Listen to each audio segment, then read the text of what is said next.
Today we're joined by Mónica Ramírez Montagut, the new director of the MSU Broad Art Museum here on campus at East Lansing. Mónica joined the Broad in July of 2020.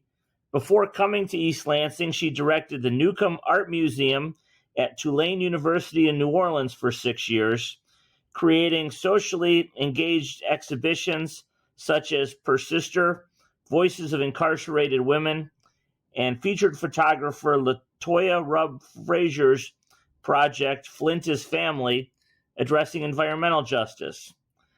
At the MSU Broad, her first initiative was a community-powered installation entitled Acts of Care, where local individuals submit nominations for honoring those who have taken care of our communities during this pandemic. So, Mónica, thanks so much for joining us today. Thank you, Bill. It's my pleasure to be here with you today. So tell us a little bit about what you've got coming up at the Broad. What people can expect to see maybe when they when we have. Well, I guess first let me ask the question: is the art museum open right now? Yes, we are. So that's a very good question, and we have an opening.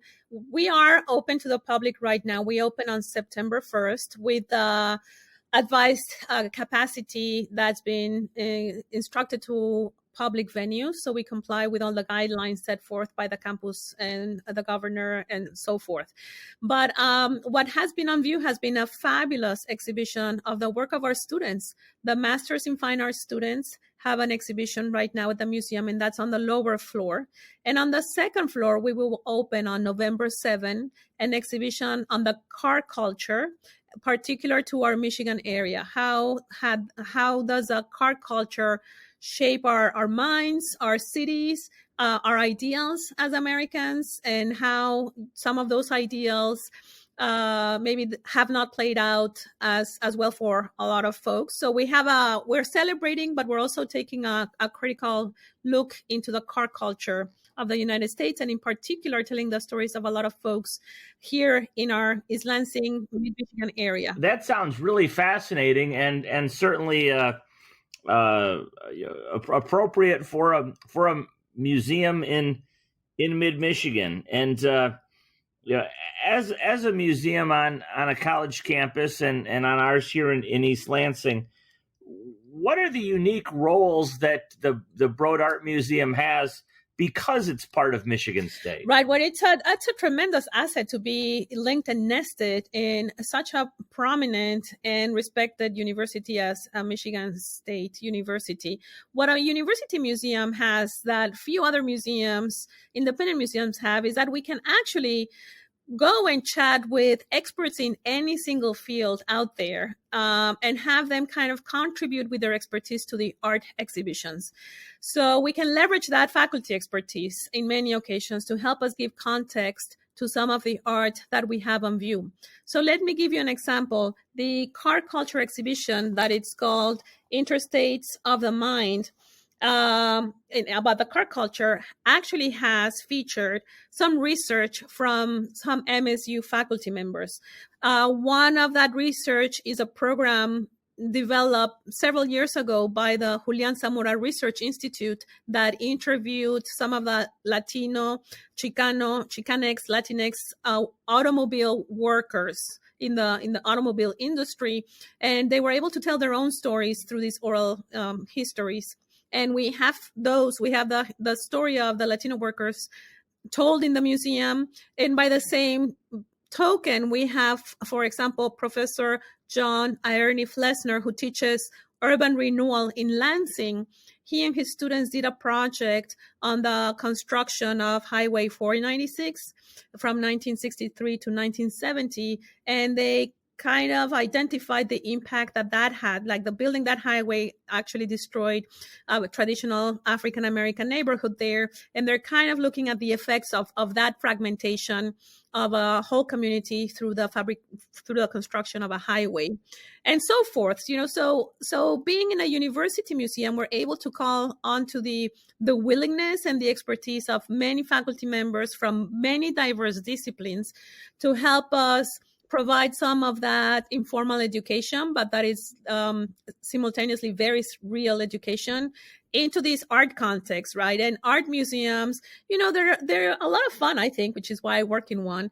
They help us connect with each other. Art inspires us. Art gives us a lot of energy.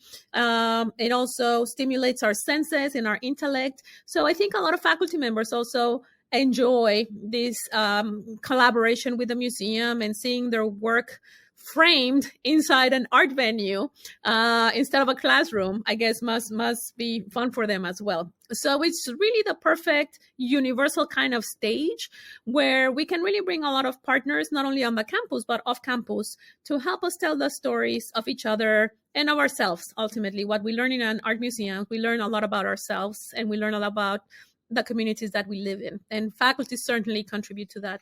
Yeah, no, that sounds that exhibit or the work on the creation of Interstate 496 to me is particularly interesting, having grown up in Lansing and at about the time that that project was under construction. So I'll be excited to see that. One of the things that I think maybe intimidates people, or the idea of contemporary art, I think sometimes is hard for folks to digest. And yeah, I think about going and seeing a Vermeer or a Rembrandt or something people might think of as classic art, and maybe I tip my hand by having an interest in Dutch art, as that's my heritage. But you can sort of see what the artist has done, and then you go to look at contemporary art, and maybe it's a little harder for some people to digest.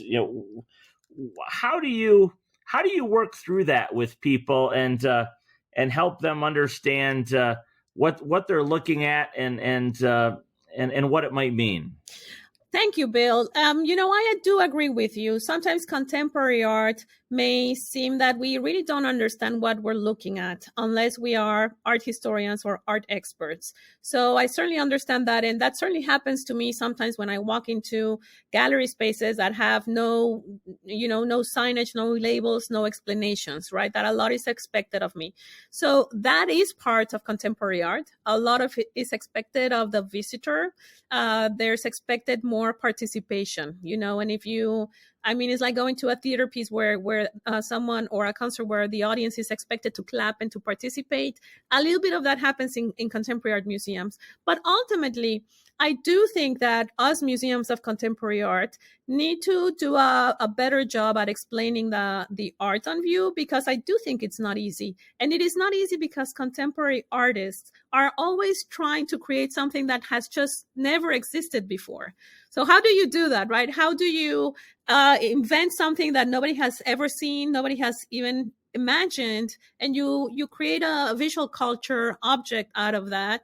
And of course, if there's no precedent for that kind of visual, it's hard for us to then recognize something that is just not familiar to us at all.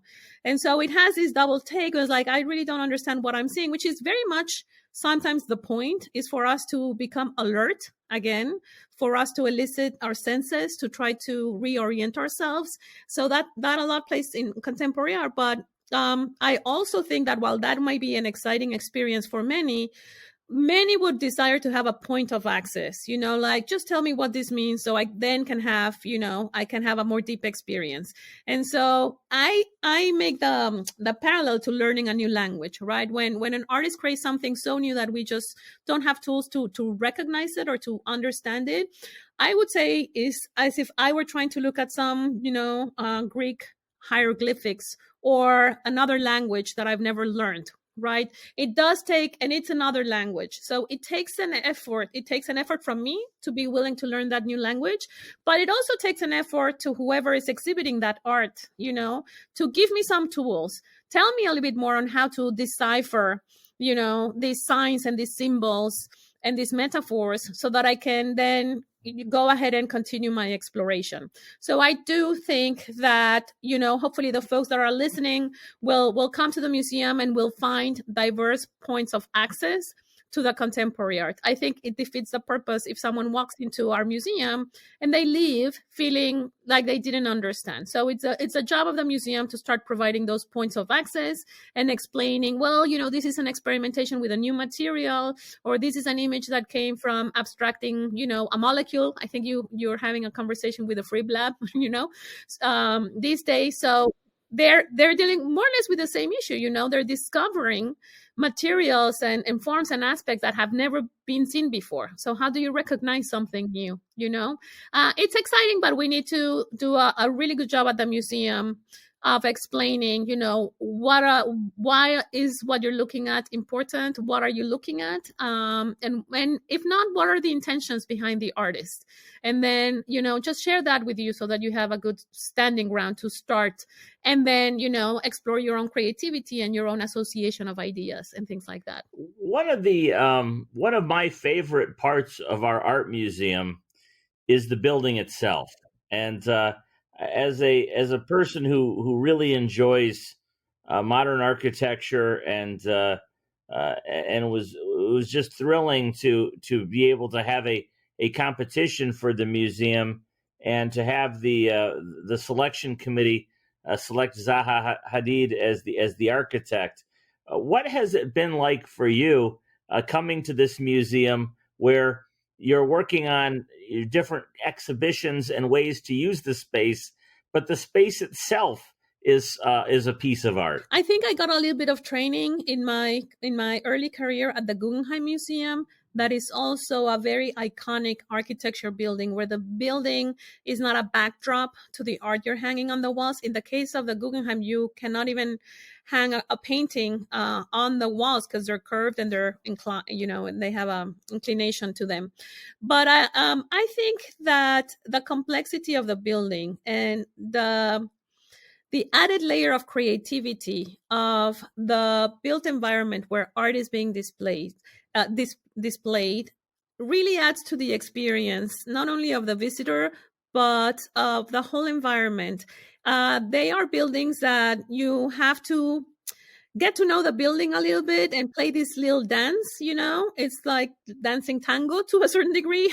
You go this way or that way, but there's a certain negotiation and dance you have to do with the building to make the art look good. So many museums are designed as a white boxes, white cubes, we call them. And we know for sure that hanging anything in that space is going to make it look good. I mean, it's just, the craft we've developed in museology, and this is a particular setting for modern and contemporary architecture. When that space becomes challenging, then the curators need to really think about the art in dialogue with the building and give the building presence when it needs. There's some views that you need to allow the building to have those views and for people to be able to look outside through the windows, and then you need to then create spaces where the art will be looking at its best. So it's a kind of like a dancing inside the building with the art here, art there, views of the building here, views of the staircase there. And it's a negotiation that does not happen in other museums, right? So anyone that works at the MSU Broad Art Museum must enjoy this negotiation with the space and with the building. And if you do enjoy that, the results are just really terrific because you always have incredible views that just inspire your curiosity and they elicit you to go to the other gallery space. So what is nice about the MSU Broad building and the Zaha design is that you're constantly being attracted to the next space and the next space. And once you are done with the museum, then the frame of the landscape around you, the visual frames are also very appealing. So then you want to go outside and enjoy the sculpture garden and things like that.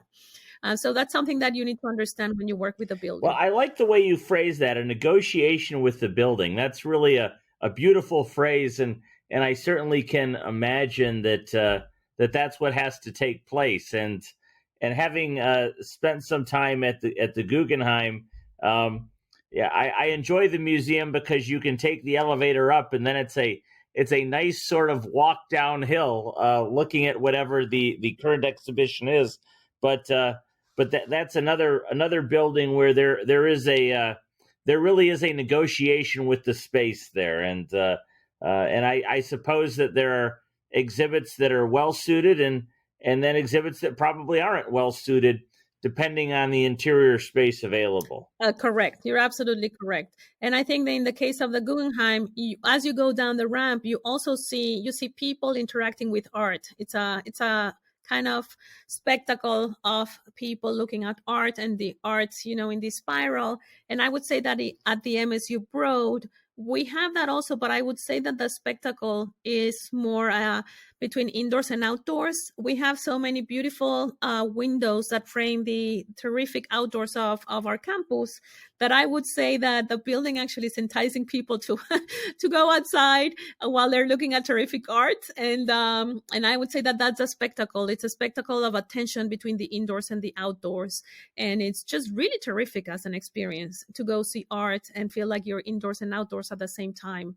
It's quite unique. And I do believe that that's precisely why it is a masterpiece. It really is a special building. So one of your areas of expertise is working through or creating exhibitions that are socially engaged. Can you give us a sense of what that means and what it means to you? So it's a very good question. What does a socially engaged art exhibition mean?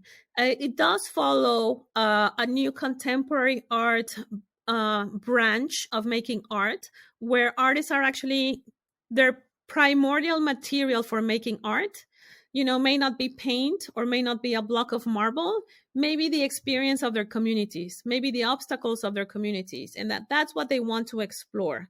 And that's what they want to reveal in their artworks. And so that's taking, a lot of different shapes of in the art world, of course. But the way to socially engaged exhibitions basically focus on exploring through the lens of art and, creative metaphors, exploring issues that are critical to the communities that we live in. So what are the obstacles that we have in our own communities that are precluding us to move forward together?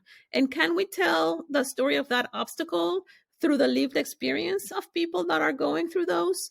And can we use a museum as a storytelling hub where folks come and tell us what's going on in their lives, and we get to understand ourselves and our communities a little bit better? And for that, actually, I think MSU is just absolutely the perfect setting to do that, because we have a strength in engaged scholarship.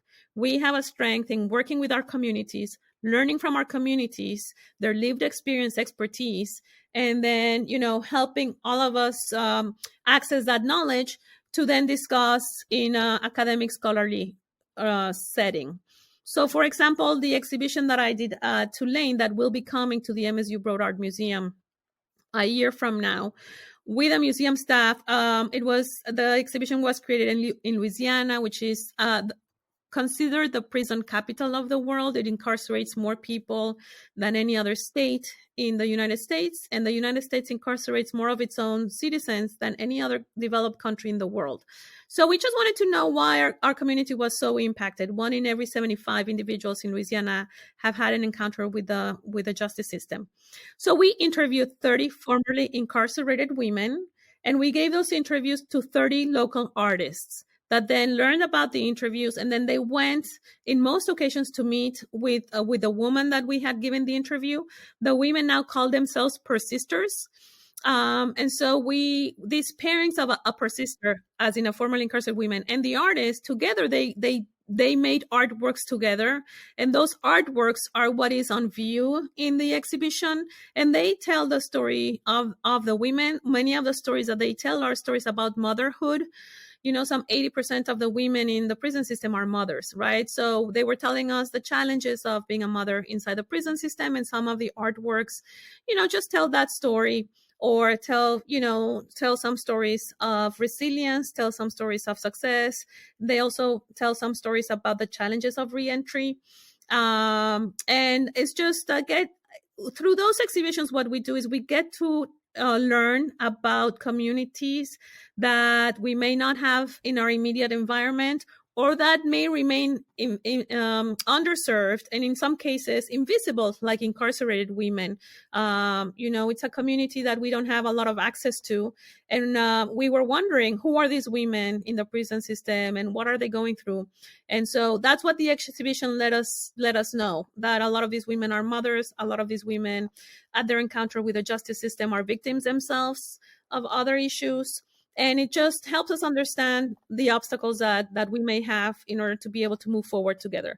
But there are exhibitions that are visually striking. Artists have just such a tremendous talent and creativity that they are able to turn into poetry some of these stories that are about resilience and about strength and about overcoming obstacles. So that's where art is a very safe vehicle for us to be able to learn a lot about each other and about folks that we would seldom come across with, and if we do, we may not ask them, about particular chapters in their lives. And art allows us to do that in a very festive, celebratory, uplifting kind of manner. That is a very good vehicle for addressing some of these issues. Now, I've always enjoyed that about the Broad Art Museum. You can go in and many of the exhibits find ways to challenge your thinking, to challenge your ideas, to teach you something new.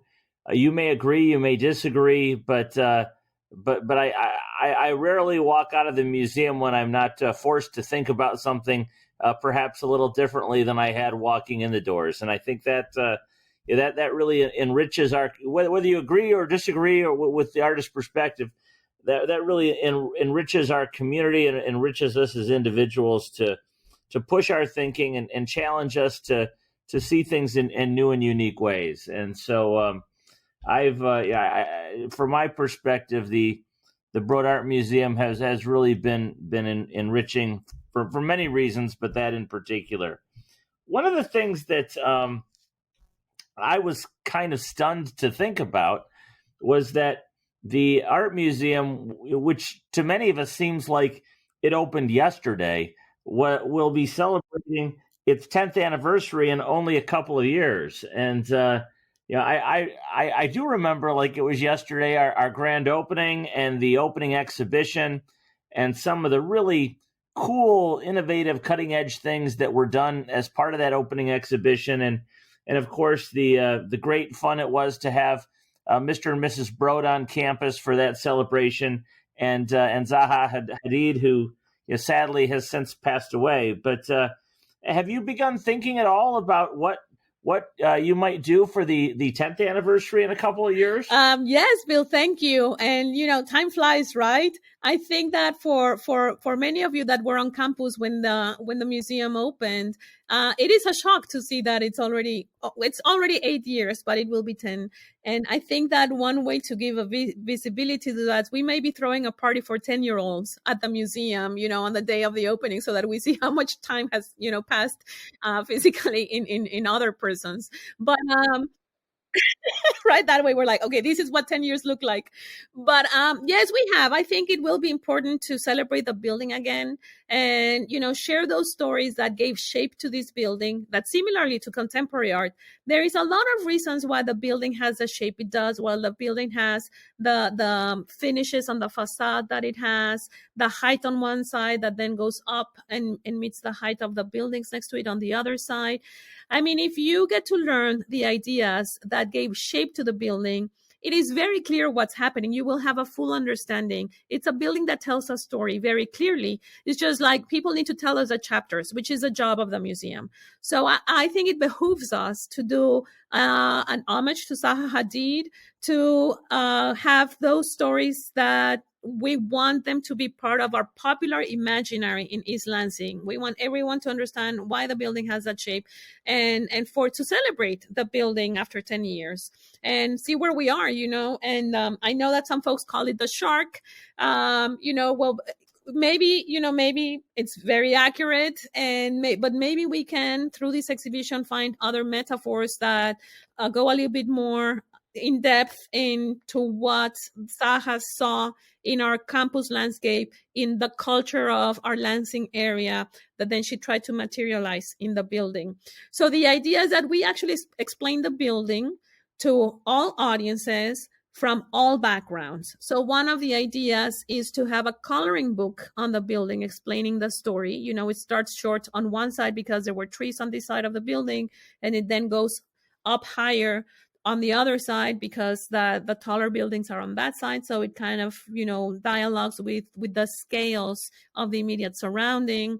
It has this metal pleated facade as homage to those workers in the automobile industry. So the automobile industry is very present in our culture. And what's the relationship we have with this kind of metal and this kind of working the metal? And a lot of the folks in the Lansing area have a personal relationship to that material. So all of that went into play for this building, together with geometry and patterns. And it's not the same how you perceive the building if you're walking, that if you're driving and you're looking at it with movement. All of that we need to explain better to our Lansing communities, greater Lansing communities. And geometry, I think there's a lot of that can be linked to K-12 curricula. And so the idea is to put all that in a coloring book that will be able to be distributed with our local schools, and hopefully will inspire everyone to see the building from different points of view: color, pattern, composition, material, height, scale, all of that. And just learn to love it the way that many of us that work in the building do, and better understand it. And so the idea is that to tell the story of the building for all audiences, and to be able to start weaving those ideas about the building in our everyday life as something normal for us to be like, yeah, it's a masterpiece, because do you know that the bottom slab, like the lower level, has, I believe it's a two foot deep kind of slab at the very bottom that works more like a boat than the way that you would anchor a building. So there's a lot of also technical and structural innovation in that building that I guess a lot of people are not aware of. And so wouldn't it be fun to try to explain the building from the sense of view that, it operates a little bit like a boat? Isn't that fabulous, right? And that's why art and architecture are just at the forefront of innovation and creativity, because they are able to do those connections for us in what they build and the material culture they create. And the other idea for the anniversary is just really to highlight our collections, right? Never forget that we are a museum with a very important, relevant art collection. A lot of the objects have been donated to us as gifts from MSU patrons, MSU alumni, MSU faculty. It's a collection that has been built by the community. And we want to pay homage to that coming together and being the repository of all these material treasures of our region. And then, we do accession things. We do have some money to go and, keep adding to the collection. But the core of the collection has been built by the people of East Lansing for the people of East Lansing. So it's an important moment for us to honor and acknowledge that as well. Yeah, no, I imagine it will be a lot of fun. And as you say, the building really is very special, both in terms of its design and construction. And I recall the firm that there are several firms that worked together to build the building, and the work that went into finding just the right blend of concrete that would set in just the right way to handle the angles and the sloping walls was an extraordinary project that I don't think that maybe they quite expected to be as challenging as it was, but at the same time was extraordinarily rewarding to see how they pulled it off. So it will be a very special time, and I think something that will be really great for our community as the whole art museum has been. So Monica, I always like to wrap up these interviews with a fun question or two. So let me ask you, as a professional in the art world, is there a particular artist that is your favorite? Somebody whose work really speaks to you in a special way? Yes. The short answer is many, fortunately, because I need to know and admire a lot of artists to be able to program hundreds and hundreds of exhibitions through the years. But there's one artist in particular that I worked with him early in his career, that I felt the art world was not paying enough attention, and I felt he needed proper recognition, and now he does have that recognition. And his name is Brian Donnelly, but his artistic name, let's say, is Kaws, Kaws, and he did a lot of things at the same time, but he also did some graffiti art in the New York streets, in the 1990s. And he did a lot of, as a creative person, he did also a lot of commercial product. And he would do, he would design toys for limited edition markets in Japan, or he would design tennis shoes for some important brands, or watches, or, so what I like about and then of course he did art always. And for him, it's a matter of having a creative energy in your being and just looking for diverse channels of implementing that diversity. So what I like about this artist is not only that his art is really a contribution to the art field, and it would probably fall under the category of pop art, following, let's say, a Warhol and a Jeff Koons. He gets inspired by a lot of very well-known cartoon icons like Mickey Mouse or SpongeBob, and then he does his own take on those very well-known, popular, iconic images.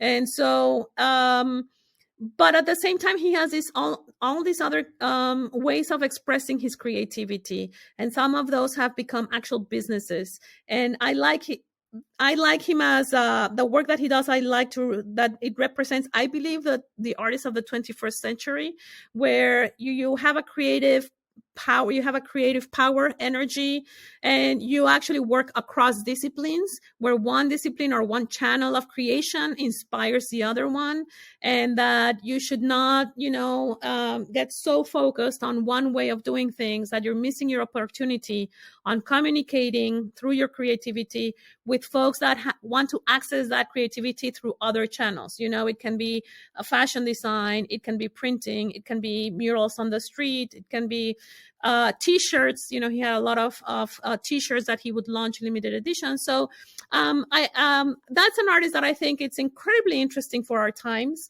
It's certainly an artist that a lot of young adults look up to, because he has been able to build his own artistic persona and career and business in his own terms. And the work ethic of this artist is just impeccable. I mean, it's an artist that is working all the time and does everything, has a hand on everything himself. And so not only the art, but the work ethic and the understanding of who we are today in the 21st century and how we can be creative in our contemporary era. I think he embodies all of those aspects. So needless to say, we will be working with him in 2023. We will be having an exhibition by him. And I'm looking forward to revisiting that working relationship that we started about 10 years ago and see where we both are 10 years later. That's going to be fun. That will be a lot of fun. Well, Monica, I can't thank you enough for joining us today. It's been great, fun, and always interesting to learn about what's going on at the Eli and Edith Broad Art Museum on our campus at Michigan State University. I'd welcome people to come by and check out the exhibits as they come in. And Monica, it's been a joy having you on the program today, and we wish you well in your tenure as the director of the Eli and Edith Broad Art Museum on our campus, and we'll look forward to seeing you at the museum soon. Thank you. We look forward to seeing you there, Bill, and do let us know what your experiences were with the construction of Highway 496, because we are documenting that for our exhibition and to be able to share with other people their experiences with the car culture. So we look forward to interviewing you as well and getting your feedback on all those exhibitions. Thank you for having us. It's a treat, and we hope people take the opportunity to visit the museum. It's really a very refreshing experience given our kind of working from home situation. It's highly recommended. I went to the museum today and I just had a blast. So I can certainly recommend the experience for folks that want to be able to have an informal learning experience and an inspiring one, but within a very safe environment. So hopefully we'll see many of you at the museum soon.